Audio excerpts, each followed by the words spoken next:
Estamos con Gabriel Puricelli, analista, director del Laboratorio de Políticas Públicas. ¿Cómo estás, Gabriel? ¿Qué tal, Martín? Buenas tardes. Quería hablar con vos el tema del Estado Islámico, de cómo se cruzan las alianzas, de la situación en Medio Oriente en general. Digo, a partir de la decapitación del periodista de James Foley para aquí, en los últimos días. Yo leo a algunos analistas y a algunos funcionarios de los Estados Unidos, de Europa, gente que uno supone curtida y con una piel así dura, y leo miedo. Los leo con pánico. No sé qué te pasa a vos con eso. Bueno, la verdad es que no es aquí en este escenario a caballo entre Siria e Irak el primer lugar donde se ve que los Estados Unidos no encuentran salidas políticas para el poder militar que indudablemente siguen teniendo. Y de alguna manera lo que se trasluce en esas lecturas que vos mencionás es justamente eso, ¿no? Un poder hegemónico al que se les quemaron los papeles, no a la hora de apretar un botón para bombardear un lugar específico, sino a la hora de poder establecer un régimen hegemónico en los lugares cuya turbulencia trata de controlar.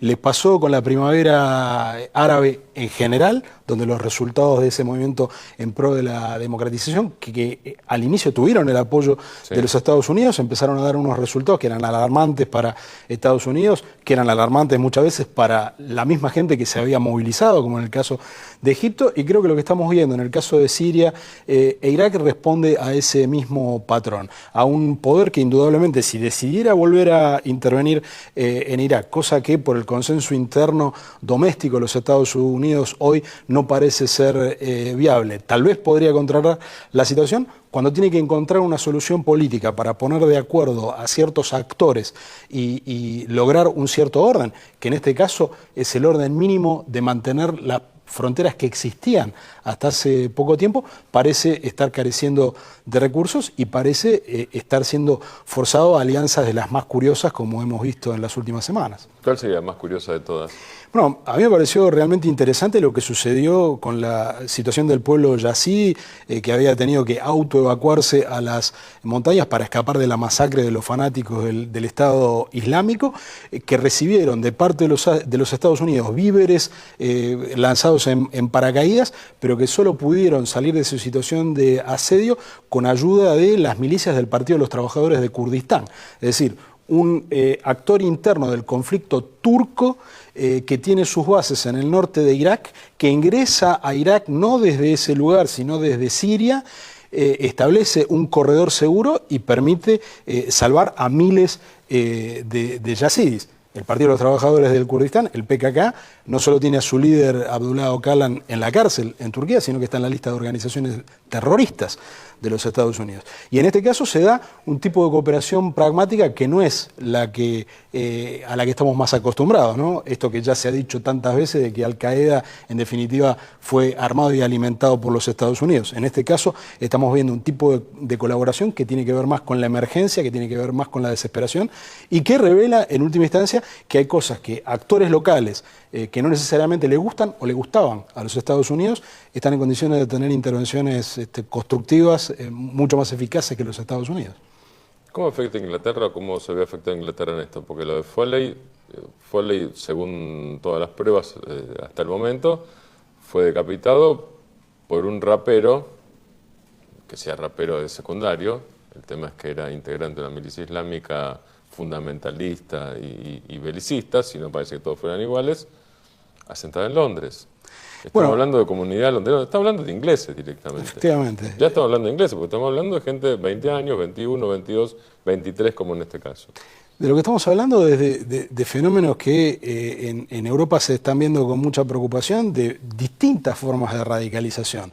Yo vería esta situación, que es el extremo sanguinario, si se nos permite la imagen, de fenómenos de radicalización política que también se han traducido electoralmente en muchos países de Europa. Es decir, hay una situación... Con extrema derecha pasando el 15% en varios países. Efectivamente. Entonces, Grecia, yo digo, hay alguna relación, no quiero ser para nada mecánico en esto, entre una crisis que se vive del estado de bienestar en Europa, en el marco de las políticas de austeridad, del fenómeno permanente de la emigración de países en desarrollo que está creando condiciones para este tipo de reclutamiento. Es curioso que efectivamente termine siendo el Reino Unido afectado en este caso, o el Reino Unido la fuente de este crimen brutal en este caso, cuando en realidad en gran medida podríamos culpar al Reino Unido por gran parte del gran desastre que ha sido la partición del Imperio Otomano. No es responsabilidad, por supuesto, exclusiva del Reino Unido, también compartida con Francia, pero lo que estamos viendo es la artificialidad de esas fronteras que en su momento fueron fijadas, y estos países a medio hacer, en el mejor de los casos, que dejaron, incluso con un país, Palestina, al que no lo dejaron ni siquiera a medio hacer, ¿no? Gabriel, ya que mencionas Palestina, ¿cómo juega el conflicto típico, vamos a llamarlo de alguna manera, de Medio Oriente, Israel-Palestina o Israel-países árabes, el típico, el clásico, en estos nuevos entrecruzamientos que vos decías son curiosos? Bueno, me parece que también acá introduce un nivel de complejidad enorme, porque si hay un factor de estabilización en este momento al que Estados Unidos está mirando con creciente interés y que está tratando de encontrar el modo de poder de manera un poco más pública aliarse para generar condiciones de estabilidad, es justamente Irán. Sí. Irán es uno de los principales sponsors de Hamas en la Franja de Gaza. Un cruzamiento adicional es que Hamas es directamente un partido hermano de los hermanos musulmanes que han sido sacados del poder por la fuerza en Egipto. Con lo cual es imposible establecer relaciones lineales. Sí diría que el conflicto en Siria e Irak con el Estado Islámico tiene en este momento muy poco que ver con el movimiento de resistencia islámica en la Franja de Gaza, y que al contrario, tal vez sería en el interés de Estados Unidos una paz, así sea de corto plazo, más inmediata entre Israel y Palestina, y a esto parece haber jugado en las últimas semanas John Kerry para poder efectivamente dedicar recursos a una situación donde prácticamente hay dos países que se están licuando frente a la mirada del sistema internacional. ¿El conflicto típico sería un mal menor al lado del conflicto nuevo? Yo diría que sí. Me parece que las acciones de los Estados Unidos en este sentido indican que la evaluación realista en el Departamento de Estado en este momento va por ese camino. Y el conflicto nuevo, a su vez, marca una diferencia, por lo menos vos nombrabas Hamas recién.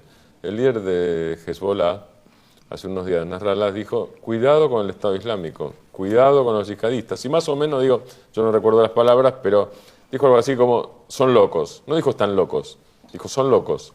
Bueno, lo que pasa es que los conflictos más viejos, entre otras cosas por el hecho de ser más viejos, han encontrado caminos de institucionalización. Y de Hezbollah no hay que olvidarse que, así como seguramente tuvo una participación en atentados terroristas en nuestro propio país, es un partido político establecido y aceptado dentro del sistema político libanés. Sí. Por el otro lado, es efectivamente un movimiento islámico, y el Estado Islámico, chiita. Y el Estado Islámico en Siria e Irak se está dedicando básicamente a masacrar a todos los que no sean sunitas.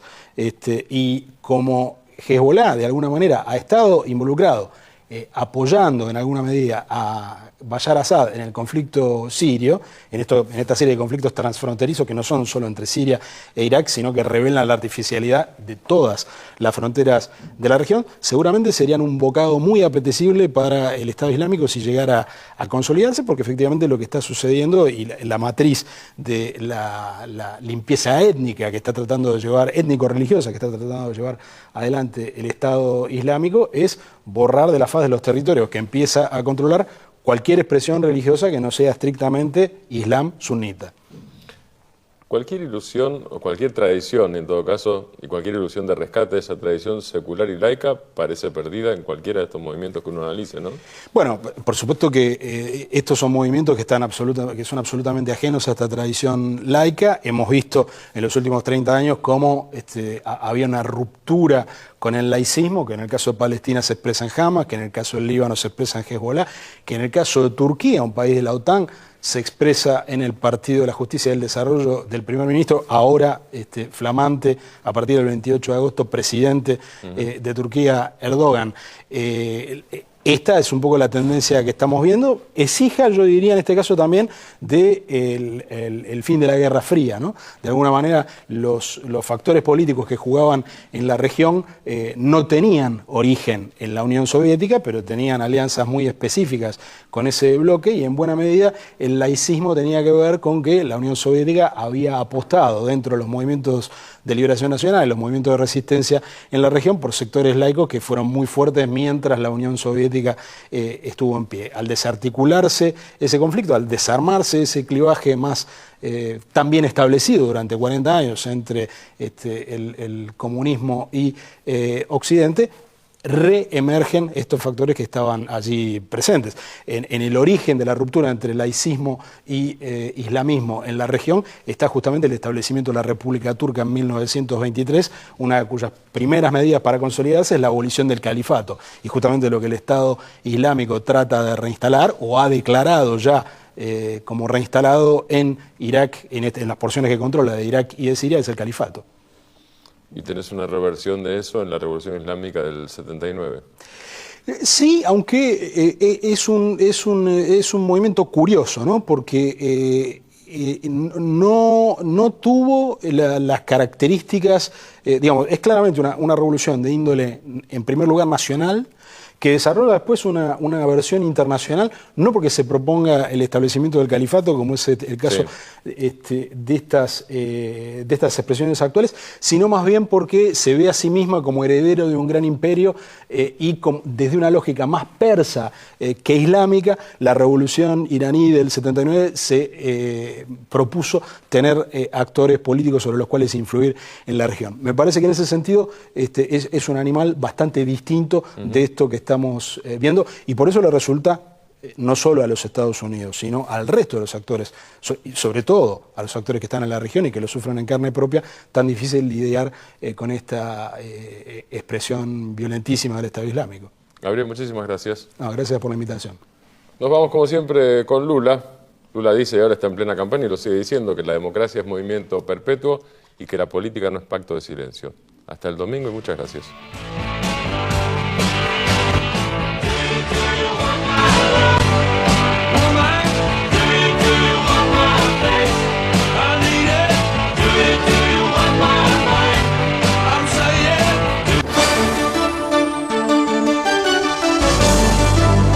Cristina destacó el logro del satélite ARSAT-1. Dijo que no hay más de 8 países que fabriquen satélites como el que se finalizó en Argentina. En tanto, el ministro de Planificación, Julio De Vido, dijo que es producto